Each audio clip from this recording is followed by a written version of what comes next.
From a young age of 7 right through, all I wanted to, and even at school when I would have said, when you were asked, what would you like to be when you grow up, my answer was always priest.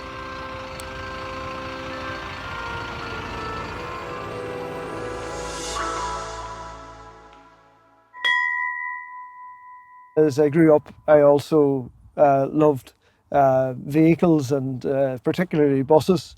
So for years I spent my time working on the buses from I was about 11 or 12, cleaning them and getting them ready for going out to do all sorts of work, and cleaning them when they come back from all sorts of work, football matches and discos and weddings and tours and trips. After I was 21 and got my bus licence, I drove the buses then for about 15 years. But during that time, we took many children to school. A number of times I have met people having their children baptised, and I would have the card and I would know their name, and I say, I used to take that girl to Thornhill School, or that fella to Oak Grove, or some of our other schools around the city. And then they would sort of be looking at you and maybe recognise you from those days. It was always a great privilege to carry people even to and from school, because you had a great sense of responsibility. People entrusting their children to you to carry them to school, or you were taking people to the airport to maybe go on a pilgrimage or go on their holidays or whatever it was. Of course, there was also the work to be done at the buses, and sometimes that wasn't so wonderful because, like anything mechanical or electrical, you can have your moments. So there was always time to get the hands dirty as well.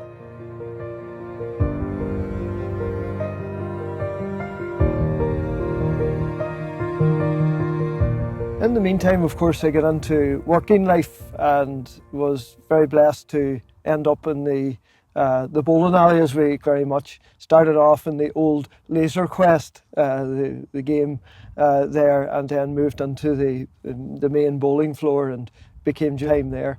And then when I was old enough, got the bus licence as well. So I always had the two jobs.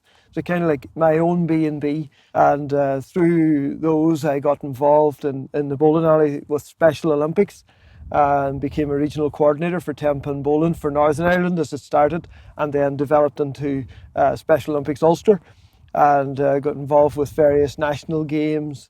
All our athletes with learning disabilities, been able to take them to national games, and indeed the World Games we hosted in Ireland in 2003 was a really beautiful event. And needless, I should say that in these years of work, I had sort of drifted away from the practice of my faith a bit, and had become, as I termed it, a nice Catholic, Ashes, Christmas and Easter, after being so strong for so many years. But of course that was to be part of the story later on.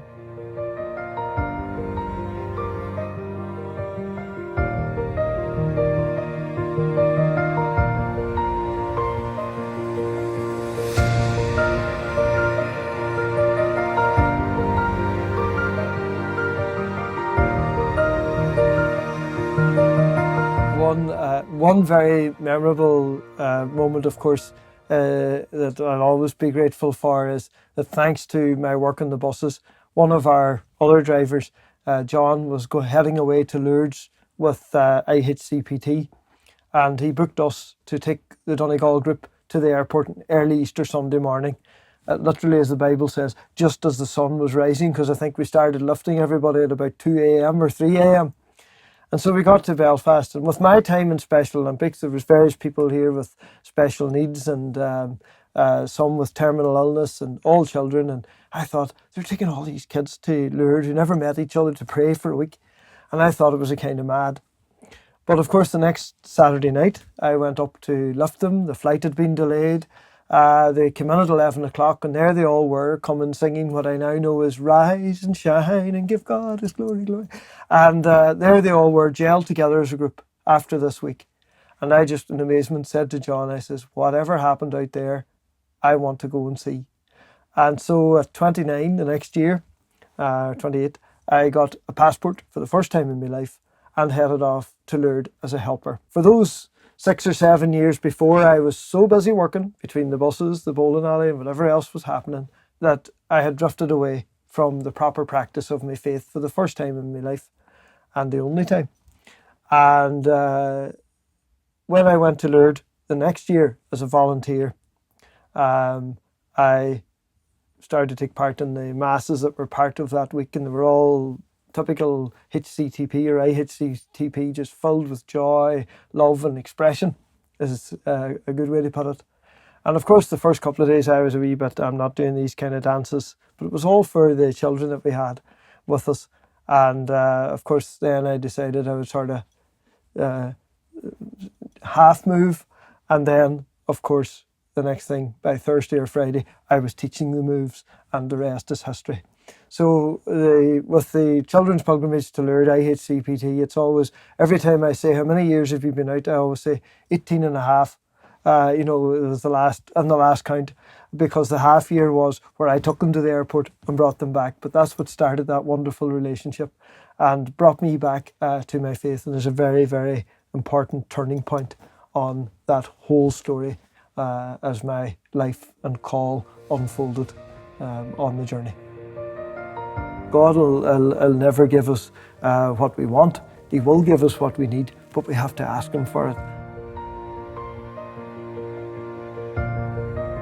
So through those events of both my workplaces and the lovely family life that I was blessed to have, and community life in Muff, shaped up the journey towards N7. Actually, Ash Wednesday 2007 was the day. I'd been maybe unwell for maybe that November right through, and was diagnosed, confirmed the next morning that I was type 1 diabetic. So of course with type 1, insulin dependency was going to be part of my life from now on. What am I going to do with the rest of my life? I'm not going to be able to drive the buses anymore. I could still be part of it in the office and the garage and all of that, sure. But there was something more there. And all of a sudden I heard this call again, priesthood.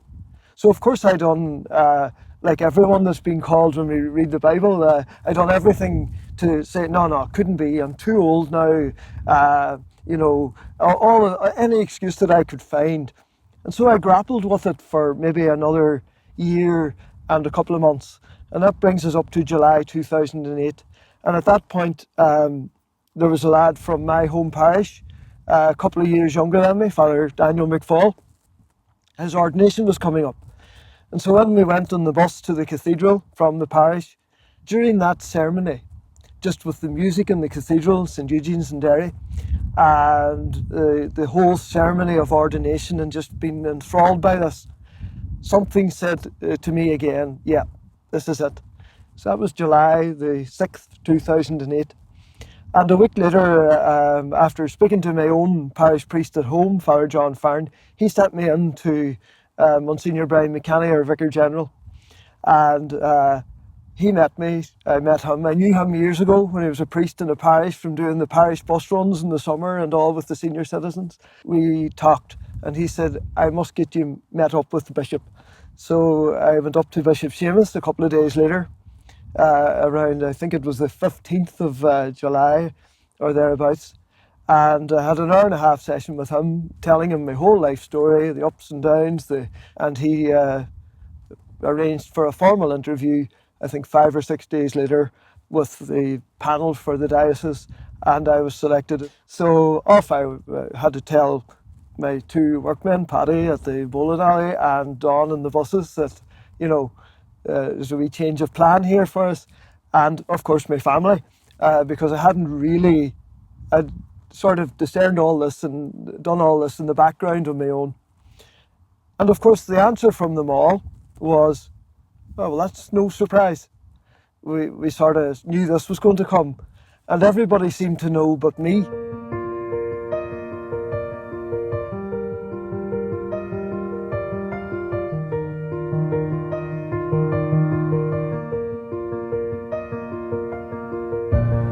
So the seminary journey begins, a really beautiful moment of appreciating how God had brought us all together at that point of time. The year that came after us was 2009, and that was the year of prayer for vocations. And there was a massive group of lads came in, and it really emphasised the importance of that prayer. There was many people in my family and in my community at home and right throughout my life, who, when I had said, you know, that I had thought about priesthood and all these times when I was younger, that were praying for that, and ones that you had met right through life who had said, you know, you'd make a great priest. I was a very practical person. I'd done my leaving cert way back in 1989, but I was the oldest, as I'd said, of 10 of a family. It was necessary to work to help my mum and dad support the family as well. That was a duty I saw. And so university was going to be out of the question as far as I was concerned, because I couldn't put that pressure on my mother and father. So that didn't happen. But of course, that was all part of God's plan. Because here I am now, all of a sudden studying philosophy and moving in then to theology, and I'm thinking, am I going to be able to do this? Of course, the answer is, of course you are. If God is calling me to priesthood, it will happen, because by the Spirit you'll be moved. And so it was growing in that appreciation of God's providence. This is the plan of God. You could continue to discern that, feel that, and that sort of give you the strength to continue. Life for me was working, doing whatever activity all the time. And here you had now where you swung it all around. It was all given to God, but everything else slotted in, you know, so it was changing it around in focus in that way. So there was that sort of change, becoming a more contemplative person in prayer and entering into that spiritual aspect, deepening that relationship with God, and allowing that to develop. From January 2011 to August 2011, the rest of that academic year as a pastoral year, starting off in Limavady Parish for 4 months, seeing this lad, the farmer bus driver that used to work in the bowling alley, discerning priesthood and getting to know you and saying, God, maybe someday you'll be back with us as a priest, and very, very encouraging. And of course the prayerful support that you had from those people that continued with you through that journey of seminary and right into time of ordination and priesthood.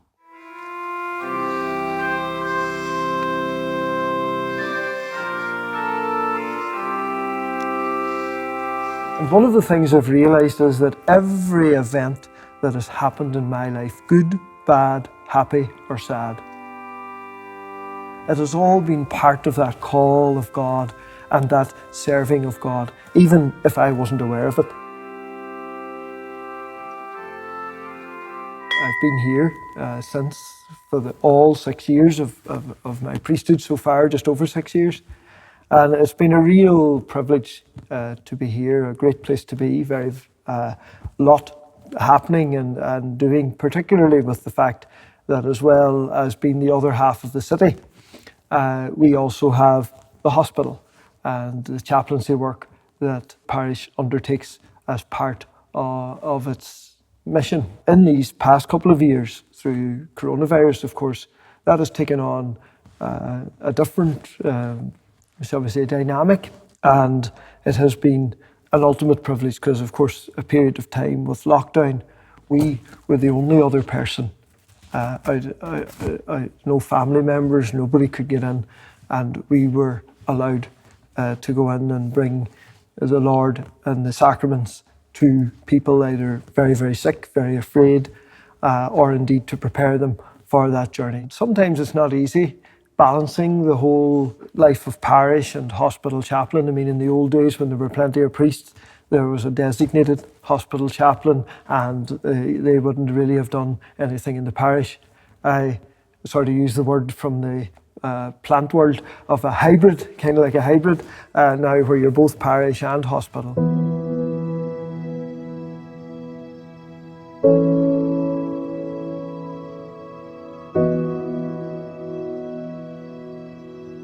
I suppose one of the things was, you had the daily prayer life, and that becomes part of being rooted in priesthood in the divine office, the times of day, praying for the sanctification of time and God's people that you're part of, and the offering, the culminating, of course, in the source and the summit, being the Eucharist, as we come to the Lord, as He gathers us and brings us and sends us out for mission.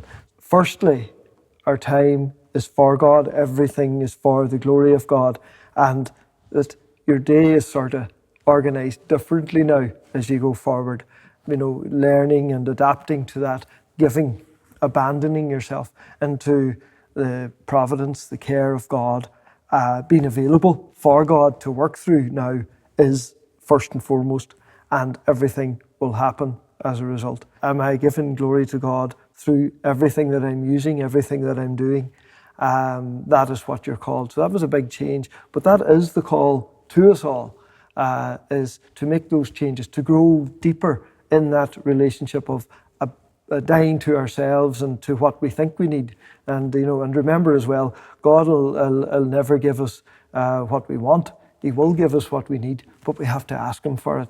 And it's growing in that relationship. That's what prayer is, quite simply, not just asking, but just saying, Lord, give me the grace that I need. I know you already have planted your gifts in me. Let me use them. Let me be the one now to let them roll out through me, wherever I am, whether I'm married, single, religious, or clergy, whatever our call is in life. Like I remember one time coming up at the top of Gardner Street in Dublin and coming out on, and there was one of these islands in the middle of the road, and there was something on the other side of the fence. There was, a person there, maybe a drug addict or an alcoholic, and their leg was out through onto the road. And as I swung the bus, I had to make sure I didn't put the front wheel over their legs out onto the road. And the back wheels of the bus went up onto this island in the middle of the road. And when it came down, I clipped the bus. And I remember feeling all in temper about that and whatever. But, those things. And I remember then coming up home 4 hours later and got into the church. And I hadn't maybe been, and it was a lovely quiet day. And feeling this call again to priesthood. I was only about 24, 25 maybe at this stage. And, looking at the tabernacle and saying, right, Lord, if you want me to be a priest now, come out of that box and tell me, And then, of course, I knelt down. I got my wee bit said. And what happened? He didn't come out of the box and he didn't tell me. But he did tell me. Because what he was really saying when I look back was, yes, but not yet. And my attitude of entering seminary was, I'm going to go and I'm going to see if this is what God is calling me to be. And 7 years later, I was ordained a priest. But what was important was to have the courage to go, to ask the question, to take the time, to discern, to figure out, take it in both time spent with the Lord, either in adoration in the quiet setting of a church, or talking to someone about it. Go for it.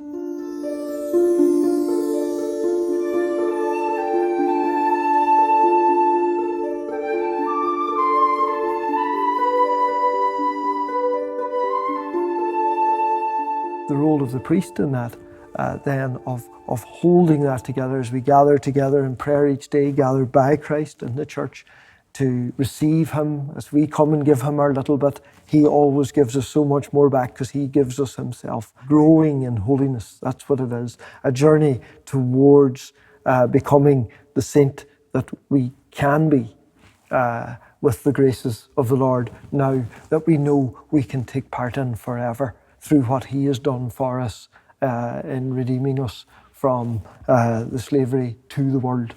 So it's about being in the world, and but being of the Lord, that continual call to each of us each day to grow in that call of God. The fulfillment that I have got from priesthood is way beyond, because it is out of this world, because it is of God. That's what the soul was desiring all the time, was to serve God in serving the call of God in what He's calling you into. So have the courage, go and see and discern, and you'll never look back.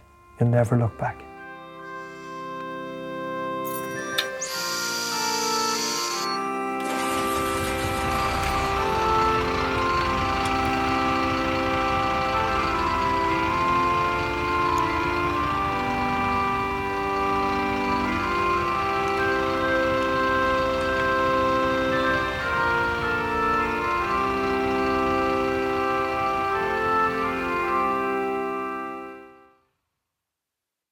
My life is a miracle. Every child has a story of God's love to share. Shalom world, tune into God's love story.